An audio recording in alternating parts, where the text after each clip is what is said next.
জগন্নাথ চট্টোপাধ্যায়, আপনার থেকে বোঝার জন্য মানে কেসটা কি দাঁড়ালো, মানে বিচার ব্যবস্থা বা জুডিশিয়াল অফিসাররা এসআইআর এর মতন একটা প্রসেসে ইনভলভ হয়ে পড়ছে, মানে এটা তো আনপ্রেসিডেন্টেড বোধ হয়। আমি অন্তত মনে পড়ছে না যে এরকম কিছু হয়েছে এর আগে। মানে মানে হাফ রাষ্ট্রপতি শাসন জারি হলো, হাফ কমিশন শাসন জারি হলো, মুখ্যমন্ত্রীর ডানা চেটে দেওয়া হলো, কি ব্যাপারটা কি হচ্ছে? দেখুন, ভারতবর্ষের গত 70-75 বছরের নির্বাচন পরিচালনার ইতিহাসে কখনো কোর্ট সরাসরি নির্বাচন কমিশনের এখতিয়ারে বা ডোমেনে ঢুকে পড়েনি। সম্ভবত এটা প্রথমবার। এক্সট্রাঅর্ডিনারি মানে হাইলি এক্সট্রাঅর্ডিনারি কেস হলো, এবং এক্সট্রিম এক্সট্রাঅর্ডিনারি কেস যেখানে সরাসরি সুপ্রিম কোর্ট নির্বাচন কমিশনের ডোমেনে ঢুকলো। আমরা রাস্তাঘাটে গ্রামে গঞ্জে ঘুরে বেড়াই, লোকে পশ্চিমবঙ্গে শান্তিতে থাকার জন্য রাষ্ট্রপতি শাসনের দাবি করতেন। আজ থেকে পশ্চিমবঙ্গে বিচার বিভাগীয় শাসন কায়েম হলো। কারণ আপনারা জানেন, আর এক পক্ষকালের মধ্যে হয়তো রাজ্যে MCC model code of conduct চালু হয়ে যেত, নির্বাচন কমিশনের অধীনে প্রশাসন চলে যেত। তার ঠিক 15 দিন আগে বিচার বিভাগীয় শাসনে আমাদের রাজ্য চলে গেল। প্রথম তো বড় ঘটনা হচ্ছে এটি। এবং আর সিইও দপ্তরে নয়, নির্বাচন কমিশনে নয়, আগামীকাল হাইকোর্টে প্রধান বিচারপতির চেম্বারে রাজ্যের মুখ্য সচিব, ডিজিপি, সিইও তাকে ডেকে মুখ্য সচিব বৈঠকে বসতে, প্রধান বিচারপতি বৈঠকে বসতে চলেছেন। সেই বৈঠকে ঠিক হবে কিভাবে অতিরিক্ত জেলা জজ এবং জেলা জজ পদমর্যাদার অফিসারদের দিয়ে 294টি বিধানসভা কেন্দ্রে এখন ইলেকশনের রেজিস্ট্রেশনের মানে ভোটার তালিকার নাম ঢোকানো বা বাদ দেওয়া ইত্যাদির কাজ হবে। আপনি ভেবে দেখুন, হাইকোর্টের প্রধান বিচারপতির এজলাস থেকে এবার সিদ্ধান্ত গ্রহণ হবে কোন ভোটারের নাম উঠবে, কোন ভোটারের নাম বাদ যাবে। এবং একই সঙ্গে আজকে সুপ্রিম আগে মানে হাইকোর্টের কোনো কালে হয়নি। আমি আরও কিছু ঘটনার কথা বলছি যে, এবং ডিএম এবং এসপি, সুপ্রিম কোর্টের আজকে অবজারভেশন, এখনো কোর্টের অর্ডার আমরা হাতে পাইনি, অবজারভেশনে বলে দেওয়া হয়েছে ডিএম এবং এসপিদেরকে কোর্টের ডেপুটেশনে চলে যেতে বলা হয়েছে। কোর্ট অফিসার হিসেবে কার্যত যতটুকু অবজারভেশনে পাওয়া যায়, কোর্ট অফিসার হিসেবে তারা কাজ করবে। ইলেকশন কমিশনের ডেপুটেশনে ছিল, কিন্তু এই প্রক্রিয়া যতদিন পর্যন্ত ক্লেমস এন্ড অবজেকশন চলবে ততদিন পর্যন্ত তারা জুডিশিয়াল অফিসারদের অধীনে কাজ করবেন। এবং তাতে কি হলো, মমতা বন্দ্যোপাধ্যায় কি চেয়েছিলেন এবং কটি থাপ্পড় খেয়েছেন তৃণমূল কংগ্রেস। দেখুন, তৃণমূল কংগ্রেসের থাপ্পড় নাম্বার 1, সুপ্রিম কোর্ট আগে 9 ফেব্রুয়ারির অর্ডারে বলে দিয়েছিল যে ইয়ারোরাই ফাইনাল ডিসপোজাল করবে।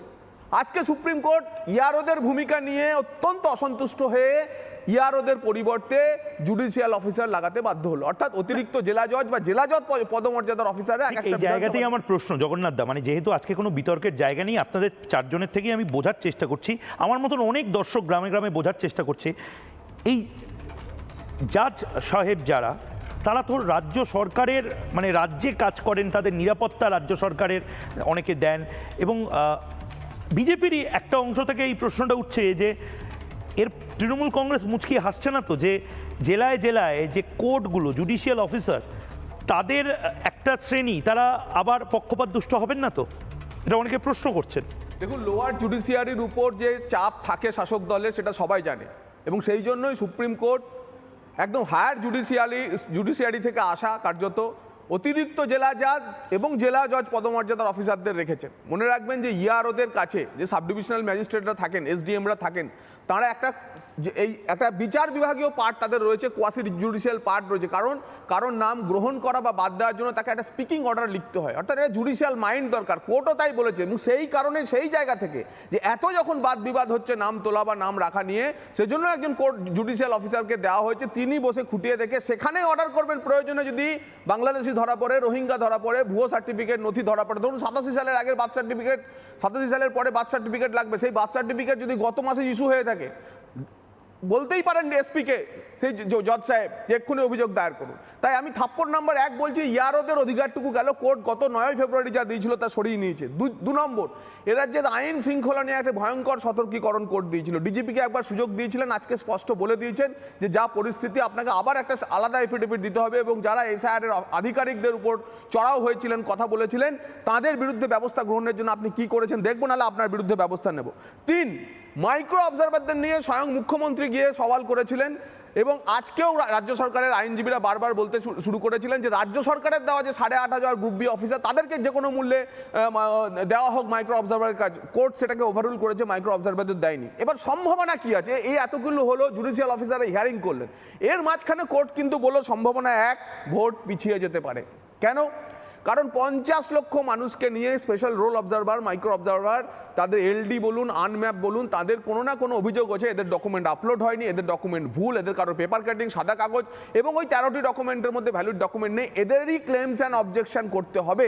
এখন জুডিশিয়াল অফিসাররা যদি এদের ক্লেমস অ্যান্ড অবজেকশন করতে পারে, তাহলে এই ক্লেমস অ্যান্ড অবজেকশন যা রাজ্য সরকারি অফিসাররা এতদিনে করতে পারলো না, 28 তারিখে যদি ভোটার তালিকা প্রকাশিত হয়, তাহলে এই 7 দিনে করতে পারবে কি? আমি আর 30 সেকেন্ড নেবো ময়ূক, পারবে না। তার ফলেতে কি হবে? ভোট পিছিয়ে যেতে পারে এবং বিচার বিভাগীয় ভোট যদি পিছিয়ে যায় তাহলে কাউন্টিংটা কেন এই কোর্ট মনিটরিং এ হবে না? তাহলে পুরো জিনিসটা কেন একদম ইডেন গার্ডেনে মিলিটারি দিয়ে বা সেন্ট্রাল সিকিউরিটি দিয়ে করা যাবে না? 100% প্রতি জেলায় কেন এটা সম্ভব নয়? এবং আমি তো 12টার পরে আমি শুনি আপনাদের দলের বিভিন্ন লোক তাদেরকে বের করে দেওয়া হয়, এই প্রসেসটা কেন বন্ধ করা যাচ্ছে না? প্রথম সম্ভাবনা যেটা হচ্ছে যে এই বিচার বিভাগীয় শাসন আস্তে আস্তে রাষ্ট্রপতি শাসনের দিকে চলে যেতে পারে যদি ভোটার তালিকা সময়ে প্রকাশিত না হয়। দ্বিতীয় একটি সম্ভাবনার কথা আজকে সুপ্রিম কোর্ট যেটা ডিরেকশনে বলেছেন যে 28 তারিখ যে হিয়ারিং কমপ্লিট হয়েছে তাদের নাম আপনারা ভোটার তালিকা প্রকাশ করে দিন, পরবর্তীকালে সাপ্লিমেন্টারি তালিকা প্রকাশ পাবে।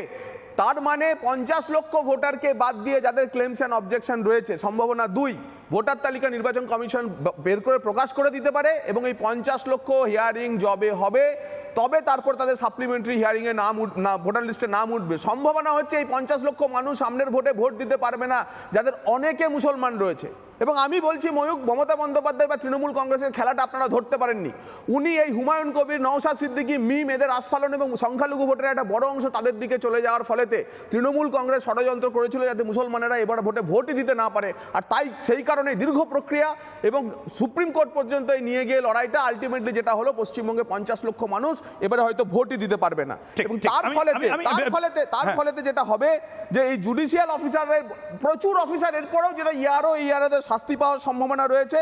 এবং এখন যেটা সবচেয়ে বড় ব্যাপার দেখার, যে সবকিছুই তো এখানকার মাননীয়া বলেন আমি মানবো না, সুপ্রিম কোর্টের এই নির্দেশকে উনি কবে বলছেন যে আমি এটাও মানবো না, আমি আলাদা দেশ চালাই, আমার দেশ আলাদা নির্বাচন হবে। মানে উনি এনআইএ তদন্ত আটকে দেবেন, উনি সমস্ত কিছু করে দেবেন, আইপ্যাকের ক্ষেত্রে হবে না, তাহলে তো গোটা দেশে একটা ভয়ঙ্কর একটা জায়গা তৈরি হবে। আমি নানা ধরনের কন্টেন্ট দেখার জন্য লাইক করুন, শেয়ার করুন আমাদের ফেসবুক পেজ, সাবস্ক্রাইব করুন আমাদের ইউটিউব চ্যানেল। পাশাপাশি অন্যান্য ব্রেকিং নিউজের জন্য অবশ্যই চোখ রাখুন রিপাবলিক বাংলায়।